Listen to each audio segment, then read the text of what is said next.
बड़े दिनों के बाद मूवीज एक्सप्लेन के साथ में आई हूँ। आई होप आप अच्छा रिस्पॉन्स दोगे तो जाके मैं फिर और मूवीज एक्सप्लेन करूंगी आपको इस पे रिएक्ट। तो ये है द सीडिंग मूवी, इसका टाइटल, बट उन्होंने कुछ और ही दिया है। एक ऐसी महिला जो अनजान लड़कों को पकड़कर उन्हें अपने बच्चों का पिता बना देती है बाय मिस्टर हब।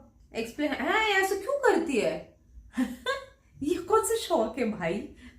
चलो पहले वीडियो देखते फिर उसके बाद हम बात करेंगे। So before I start, hello Monali Naik, welcome to my channel नखरे वाली मोना। और अगर आपने मुझे अभी तक सब्सक्राइब नहीं किया होगा तो please do subscribe my channel. So let's go. क्या हो यदि आप लोगों को पहाड़ों में कैद कर दिया जाए और आपके पास वापस जाने का कोई रास्ता ना हो? इस मूवी में भी कुछ ऐसा ही होता है। एक अनजान लड़के को कुछ लोग पहाड़ों में कैद कर देते हैं, फिर उसके साथ वहाँ वो होता है जो आप लोगों ने कभी सोचा भी नहीं होगा। सो कहानी की शुरुआत होती है, हमें एक फोटोग्राफर दिखाया जाता है जिसका नाम वियंडम स्टोन है, जो कि अस्त होते हुए सूर्य की कुछ पिक्चर्स निकालने के लिए आता है। पिक्चर्स और वीडियो शूटिंग के बाद धीरे धीरे सूर्य भी अस्त होने लगता है, लेकिन उसे सूर्य अस्त होने से पहले ही अपनी कार तक पहुँचना होता है, जिससे अपने से थोड़ी दूर पर खड़ा किया हुआ होता है। ज्यों ही सारी पिक्चर्स कलेक्ट होती है त्यों ही वो अपनी कार की तरफ निकलने लगता है। तभी इसे इन सुनसान पहाड़ों में एक रोता हुआ बच्चा नजर आता है, लेकिन उसे ये समझ नहीं आ रहा कि इन सुनसान पहाड़ों में बिना माता पिता के ये बच्चा क्या कर रहा है। तभी स्टोन के पूछने पर वो बताता है कि वो यहाँ खो गया है और उसके माता पिता भी नहीं मिल रहे हैं। फिर वो बच्चा उठकर जिस तरफ उसके माता पिता गए हैं उसी तरफ बिना कुछ बोले वो चलने लगता है। स्टोन के काफी रोकने पर भी नहीं रुकता है। इन सुनसान इलाकों में बच्चे को अकेला छोड़ना स्टोन को थोड़ा रिस्की लगता है, इसीलिए वो भी उसके पीछे चलने लगता है। लेकिन आखिरकार धीरे धीरे अंधेरा भी होने लगता है और स्टोन भी अपनी कार से काफी दूर आ चुका होता है,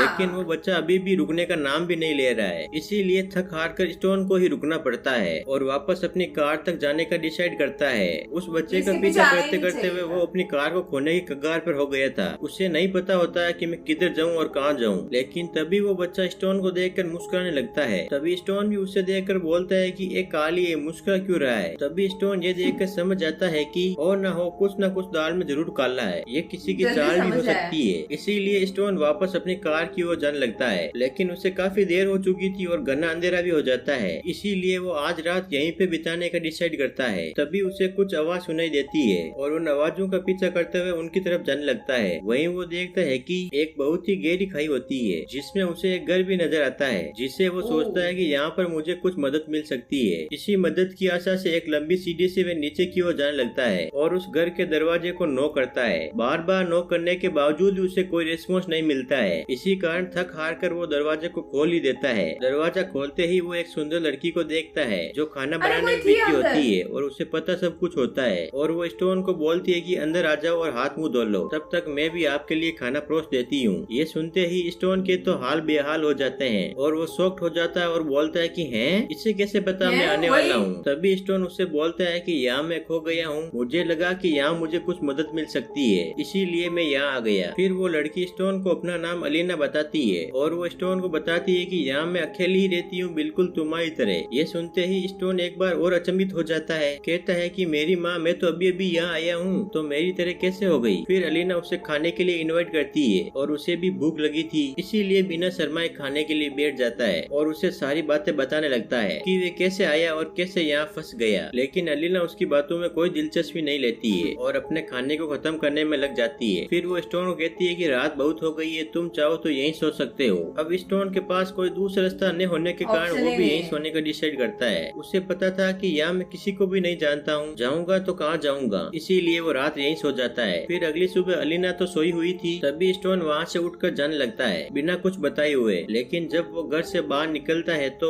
वो देखता है कि रात में मैं जिस सीढ़ी से नीचे आया था वो अभी कहाँ गई है। ये सोचते सोचते उसका दिमाग फिर से चकराने लगता है और ये घर भी काफी खतरनाक खड्डे में होता है। इसके चारों तरफ बहुत ही बड़ी बड़ी चट्टानें और पहाड़ होते हैं और यहाँ से सीढ़ी के अलावा बाहर जाने का कोई रास्ता नहीं है। तभी वो देखता है कि अलीना जाग चुकी है और अपना काम कर रही होती है। तभी वो उसके पास जाकर उससे पूछता है कि मेरी माँ, मुझे यहाँ से बाहर जाने का कोई रास्ता दिखा? यदि रास्ता भी नहीं हो तो मुझे सिर्फ इतना बता दो कि वो सीढ़ी कहाँ गई है जिससे मैं रात को यहाँ आया था। लेकिन अलीना भी उसे अकड़ते हुए कोई जवाब नहीं देती है और वो मन ही मन सोचती है कि मुझे माँ कैसे कहा। लेकिन लाख बार स्टोन के पूछने पर अलीना एक बार जवाब देती है कि वो सीढ़ी कभी कभी यहाँ पर लगाई जाती है और फिर से हटा दी जाती है। और गुस्सा होकर स्टोन भी बोल देता है कि वो कोई मिस्टर इंडिया है क्या जो कभी कभी दिखती है। तभी स्टोन उससे पूछता है कि वो कौन लोग है, हमारे अलावा कोई और भी यहाँ मरने के लिए रहता है क्या, जिस पे अलीना उसे कोई जवाब नहीं देती है और यहाँ से चली जाती है। उसके जवाब न देने पर स्टोन भी अपनी जिद पर अडिग होकर इन पहाड़ों को पार करने की कोशिश में लग जाता है और चिल्लाते हुए मदद की गुहार करता है, लेकिन उसे कोई रिप्लाई नहीं आता है। फिर हम देखते हैं कि अब रात हो चुकी है और स्टोन को एक रात फिर से यहीं बितानी होगी। फिर अगली सुबह स्टोन अलीना के घर से छेनी और हथौड़ा लेता है। छेनी का तो क्या करेगा, हथौड़ा लेता है जिनकी मदद से इन पहाड़ों को पार करने लग जाता है। हथौड़े की मदद से आधी चट्टान को तो पार कर लेता है, लेकिन तभी अचानक से ऊपर से कटा हुआ बकरी का एक सिर गिरता है जिससे स्टोन का बैलेंस डगमगाने लगता है और वो नीचे आ गिर पड़ता है, जिस कारण उसे दिन में ही तारे दिखने लग जाते हैं और वो बेहोश हो जाता है। उससे बेहोश होते होते रात हो जाती है। फिर जब उसे होश आता है तो उसे कुछ दर्द महसूस होता है। तब वो देखता है कि उसके पैरों में तो हथौड़ा धस चुका है, जिससे वो दर्द के मारे जोर जोर से चिल्लाने लग जाता है। तभी अलीना वहाँ आती है और उस हथौड़े को जोर से बाहर निकालती है। तभी स्टोन उससे बोलता है कि ये तो धीरे से भी बाहर निकल सकता था ना। फिर अलीना उसे अंदर ले आती है और उसकी मरहम पट्टी करती है, जिससे उसे कुछ रिलैक्स मिलता है और वो सो जाता है। अगली सुबह स्टोन गुस्से में उठकर अलीना को पकड़ते हुए बाहर ले आता है और उससे पूछता है कि तुम कौन हो और यहाँ तुम अकेली कैसे रह रही हो और वो लोग कौन है, तुम लोग मुझसे क्या चाहते हो। फिर भी अलीना उसे मेन पॉइंट नहीं बताते हुए बात को गोल गोल घुमाते हुए ले जाती है। कहती है कि दूर दूर में मैं ही हूँ जो तुम्हारा ध्यान रख सकती हूँ और तुम्हारी सारी जरूरतें भी पूरी कर सकती हूँ। तब स्टोन कहता है कि वो भी, और अलीना रिप्लाई में कहती है कि हाँ वो भी। तभी स्टोन को फिर से अपनी बात याद आती है और उससे कहता है कि मुझे तो सिर्फ यहाँ से बाहर जाने का रास्ता दिखला दो। इसी दौरान अलीना का मन ललचाने लगता है और उसके करीब आने की कोशिश करती है, पर स्टोन उसे अपने से दूर कर देता है और अलीना भी चिढ़ते हुए अंदर चली जाती है। तभी स्टोन देखता है कि दो लड़के उसे आवाज दे रहे हैं और ये देख के तो स्टोन को अपने वापस जाने के सपने ही आने लगते हैं और उन्हें देख के बहुत खुश होता है। फिर उन्हें रिश्वत देते हुए कहता है कि मुझे यहाँ से कैसे भी करके बाहर निकालो और वो चालाक बनते हुए स्टोन को कहते हैं कि तुम यही रुको, हम रस्सी लेके आते हैं। ये सुन के तो स्टोन की खुशी का कोई ठिकाना नहीं रहता और उससे बाहर जाने की एक उम्मीद जगती है। फिर कुछ देर बाद एक ब्लैक जैकेट पहने हुए एक लड़का आता है जो कि एक लंबी सी रस्सी नीचे फेंकता है और उससे कहता है कि रस्सी को कमर में कस के बांध लो, जिसे हम तुम्हें ऊपर खींच लेंगे। तभी वो अपनी अलग ही मुस्कुराहट के साथ रस्सी को बांध लेता है और हम देखते हैं कि वहाँ एक नहीं बल्कि काफी सारे लड़के होते हैं जो उसे ऊपर खींच रहे थे। जो ही स्टोन को आधे रास्ते खींचते हैं फिर वहीं पे रोक देते हैं और उसे रस्सी पे लटकाए हुए इधर उधर हिलाते डुलाते हैं और उसके साथ खेलने लग जाते हैं। तभी स्टोन उनसे कहता है कि ऐसा मत करो, ऊपर खींचो, मगर वो नहीं रुकते हैं, जिससे स्टोन चट्टान से बहुत जोर से टकराता है और चोट लगने की वजह से वो बेहोश हो जाता है। वहीं इतना शोर शराबा सुन के अलीना बाहर आती है और उन लड़कों को डांटती है और कहती है कि कोई ऐसा करता है क्या भला। फिर सीन शिफ्ट होता है नाइट में, जहाँ स्टोन अपने जख्म के कारण बेड पे लेटा हुआ होता है। जो ही उसे होश आता है तो वो फिर से बाहर जाने के बारे में सोचते हुए नीचे गिर जाता है, जिसके बाद अलीना उसके पास जाके उसे समझाती है कि तुम अपनी जिद छोड़ो, ऐसा मत करो और अंदर चल के आराम करो। ये लड़के तो कभी कभी मेरे साथ भी ऐसा कर देते हैं और अब तुम मान लो कि तुम यहाँ से नहीं जा सकते हो, वही तुम्हारे लिए बेटर होगा। फिर हम देखते हैं कि अब अलीना और स्टोन की काफी अच्छी बॉन्डिंग हो जाती है और वो दोनों एक दूसरे का दुख सुख में काफी साथ देते हैं। अब स्टोन को भी धीरे धीरे विश्वास होने लगता है कि वह अब कभी भी यहाँ से बाहर नहीं जा सकता है और अब वह भी अलीना की बात मान लेता है और उसके कामों में हाथ बटाने लग जाता है। बट इनके लिए एक बात तो अच्छी होती है, वो ये कि वो लड़के इन्हें जरूरत का सामान प्रोवाइड कराते रहते हैं और अब अलीना और स्टोन भी एक पति पत्नी की तरह रहने लगते हैं, जैसे मानो कि दो लोगों की एक हैप्पी फैमिली हो। वो उसे खाना बनाकर देती है और उसके कपड़े भी धोती है और उसकी हर जरूरत का ध्यान रखती है। अब स्टोन को भी ध्यान था कि मैं यहाँ से तो जाने से रहा, इसीलिए अलीना और खुद के लिए सब्जियां उगाता है। फिर कुछ दिनों बाद वही लड़के उससे और सामान प्रोवाइड कराते हैं, जिनमें उन्हें अल्कोहल भी दी जाती है और स्टोन उस रात बहुत ड्रिंक करता है, जिस कारण वे दोनों एक दूसरे के करीब आने लगते हैं और इंटीमेट हो जाते हैं। अब धीरे धीरे कुछ समय ऐसे ही बीतता जाता है और स्टोन खुद को एक्टिव रखने के लिए कुछ न कुछ एक्सरसाइज करता रहता है। फिर एक दिन वे भी दिन आ जाता है जब अलीना प्रेग्नेंट होती है और वो ये सब स्टोन को बताती है। ये बात सुनकर स्टोन तुरंत उठ खड़ा होता है और बोलता है कि ऐसा नहीं हो सकता है। तभी अलीना बोलती है कि ऐसा नहीं हो सकता मतलब क्या, इंटीमेट हुए तो ऐसा तो होगा ना। तभी स्टोन उसे कहता है कि ये सब तुम्हारी गलती है, लेकिन अलीना रिप्लाई में कहती है कि इसमें तुम्हारा भी सहयोग था ना, मैंने अकेले ने तो खुद से किया नहीं। इन सब बातों के बाद फिर हम अगले दिन देखते हैं कि वो लड़का फिर से आता है जो उन्हें जरूरत का सामान दिया करता था। वो अपना नाम लिपस बताता है और उससे कहता है कि क्या तुम मुझे मुझे पढ़ा सकते हो, क्योंकि मुझे पढ़ने का बहुत शौक है। तो स्टोन कहता है कि हाँ क्यों नहीं, बट यहाँ से तो मैं कैसे पढ़ा सकता हूँ। यदि तुम मुझे यहाँ से बाहर निकालते हो तो मैं तुम्हें खूब पढ़ा लिखा कर बड़ा आदमी बनाऊंगा। तब वो बोलता है कि यदि ये लोग मेरे पास नहीं रहेंगे तो मैं तुम्हें बाहर निकालने की पूरी कोशिश करूंगा। तभी अचानक से एक बड़ा लड़का आ जाता है जिसने उनकी सारी बातें सुन ली थी और वो आके उस बच्चे को लेके चला जाता है। फिर हम अगली सुबह का सीन देखते हैं। जब अलीना घर से बाहर आती है तो आते संग ही चिल्लाने लग जाती है। तभी उसकी आवाज सुनकर स्टोन भी बाहर आता है। तो वो देखता है कि उन बड़े लड़कों ने लिपस को मारकर चट्टान के चारों ओर टांग दिया गया है। ये सब देखकर अलीना पागल सी हो जाती है, क्योंकि लिपस अलीना का बेटा था जो उन लोगों ने उससे छीन लिया था। लेकिन स्टोन कुछ समझ नहीं पा रहा था कि आखिर अलीना इस लड़के के लिए इतना क्यों रो रही है। तभी अलीना ये सब कुछ उसे बताती है और अलीना का ये मानना था कि स्टोन की बातचीत के कारण लिपस को मार दिया गया है। ये कहते हुए अलीना एक लकड़ी का बड़ा सा टुकड़ा उठाती है और स्टोन को मारने लग जाती है। इतना मारती रहती है कि जब तक वे बेहोश न हो जाए। फिर हमें 2 महीने बाद का सीन दिखाया जाता है जहाँ अलीना ने स्टोन को मारकर एक बड़े से पिंजरे में कैद किए रखा होता है। इतने वक्त से पिंजरे में कैद रहने के कारण स्टोन का पूरा हुलिया ही चेंज हो जाता है और अलीना अंदर से ही उसे खाना और पानी देती रहती है, जिस कारण वो थोड़ा सा पागल सा हो जाता है, कुछ ऊंची प्रकार की हरकतें करता रहता है। फिर एक दिन एक लड़की उन पहाड़ों के पास आती है और वहाँ से स्टोन को देख लेती है जो उससे उसकी मदद करने के लिए कहता है। फिर वो लड़की स्टोन की मदद करने के लिए पुलिस को बुलाने जाती है। अब स्टोन को बहुत दिनों बाद एक उम्मीद की किरण नजर आती है। उसके कुछ देर बाद ही स्टोन देखता है कि उस लड़की को उन लड़कों ने पकड़ लिया है और वो स्टोन को दिखाते हुए उसे उनके सामने ही मार देते हैं। ये देखकर स्टोन बहुत गुस्सा हो जाता है और पिंजरे को तोड़ने लग जाता है, लेकिन उसके पास कोई मजबूत हथियार न होने के कारण पिंजरे को कुछ भी नहीं होता है। अब स्टोन को ऐसे ही पिंजरे में रहते हुए 9 महीने बीत जाते हैं। फिर एक दिन स्टोन अलीना से कहता है कि प्लीज मुझे इस नरक से बाहर निकालो, मैं तुम्हारे बच्चे को अपनाने के लिए तैयार हूँ और उसका पिता बनने के लिए भी। लेकिन अलीना उससे कहती है कि मैं अपने बच्चे का खुद ख्याल रख सकती हूँ, मुझे तुम्हारी कोई जरूरत नहीं है, मैं पहले भी अपना ख्याल रख चुकी हूँ और अभी भी रख सकती हूँ। फिर स्टोन उसे कहता है कि फिर तुमने मुझे यहाँ क्यों रख रखा है। फिर अलीना उसे कहती है कि तुम तब तक रहोगे जब तक ये बच्चा ना हो जाए। ये कहते हुए वो वहाँ से चली जाती है। फिर आखिरकार वो दिन आ ही जाता है जब अलीना को डिलीवरी में मदद करने के लिए स्टोन को खोलना पड़ता है, लेकिन स्टोन में अब इतनी ताकत नहीं रही कि वो अलीना की मदद कर सके। तभी उसे वो लगी हुई सीढ़ी भी नजर आती है जो आज उन लड़कों ने लगा कर रखी थी। वो लड़के भी उन्हें ऊपर से देख रहे थे। तभी स्टोन सीढ़ी की तरफ जा ही रहा था, तभी पीछे से बच्चे के रोने की आवाज आती है जो बिना उसकी मदद से ही पैदा हो गया था। अब स्टोन अपने बच्चे को देख कर रोने लगता है और उसे गोद में लेकर उसे प्यार करने लगता है। फिर अलीना उसे वापस मांगती है तो उसे वापस देता है। ये बच्चा एक लड़की होती है। तभी अलीना स्टोन से कहती है कि मैं इसकी बहुत सेवा करूंगी और उसे अच्छा अच्छा खाना खिलाऊंगी। फिर एक दिन ये भी मेरी तरह माँ बनेगी, जिससे मेरा मकसद पूरा हो जाएगा। फिर अलीना स्टोन को थैंक्स कहती है। तभी पीछे से एक लड़का आकर स्टोन का चाकू से गला काट देता है। फिर वे अलीना से कहता है कि माँ हमने इसे भी अपने अंजाम तक पहुँचा दिया है। अब कहानी के आखिर में यह बात साफ हो जाती है कि ये एक कबीला है जिसमें सारे बच्चे अलीना के ही होते हैं। वो सभी अपनी चाल में स्टोन जैसे लड़के को फंसाकर बच्चों को पैदा कराते हैं। जो ही उनका मकसद पूरा हो जाता है त्यों ही उन्हें मार देते हैं। इसी तरह से वो अपने कबीले को बढ़ाते रहते हैं। इसी सस्पेंस के साथ ये कहानी यहीं पे समाप्त होती है।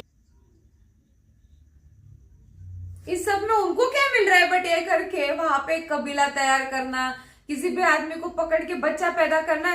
ये हमारे कबीले का आज से भाग है एंड लोगों को मारते बैठो, नया आदमी पकड़ो लोगों को मारो। पागल। मैं वही सोच रही थी, चाहे तुम कितना भी अच्छा खाना खिलाओ, कितने भी अच्छे से ख्याल रखो, चाहे जो करो, घुटन तो होती है ना जब किसी ने जबरदस्ती पकड़ के रखा है। बाहर नहीं जा सकते, रात को सीढ़ियां थी।